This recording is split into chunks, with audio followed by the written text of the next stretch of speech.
My parents cut me off for having a baby in college, saying I had ruined my future, and kicked me out of the house in my 7th month of pregnancy. My younger brother Jake, who was always the favorite, secretly took me into his apartment and helped me with everything while I raised my son alone. I remember that night, Christmas dinner at the country club, 7 years later. My mother stood at the podium, champagne glass raised, her diamond bracelet catching the light as she announced Jake's engagement to Victoria Chen, daughter of the Chen technology empire. The room erupted in applause.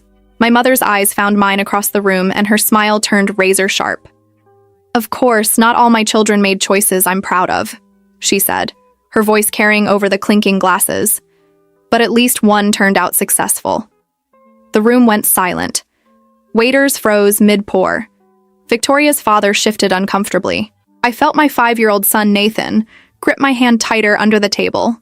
Jake's face drained of color. He started to stand, but Victoria placed her perfectly manicured hand on his arm, stopping him. My father raised his glass higher, as if toasting to my humiliation. I could hear whispers spreading through the crowd like wildfire. There she is, the daughter who got knocked up, still struggling, probably here begging for money. My mother took another sip of champagne, savoring the moment like expensive wine. Nathan looked up at me with those big brown eyes, confused why Grandma was being mean. I squeezed his hand gently, then did something no one expected. I stood up, smoothed my dress, the one I'd bought at a thrift store, and altered myself, and smiled. Not a sad smile, not an embarrassed smile, a knowing smile. "Thank you, Mother, for that touching speech," I said, my voice steady and clear. The room's attention snapped to me.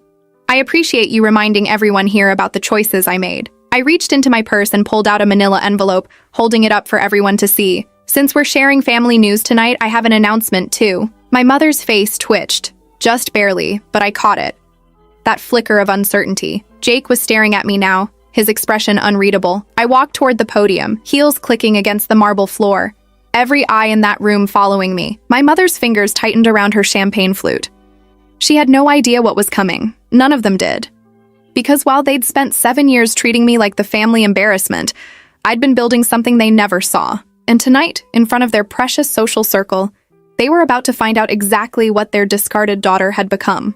I placed the envelope on the podium next to my mother's champagne glass. Her perfectly applied lipstick couldn't hide the tightness in her jaw. "What is this?" she hissed under her breath, but her microphone was still on. Everyone heard the edge in her voice. "Just some documents," I said calmly. "Nothing to worry about." I turned to face the crowd.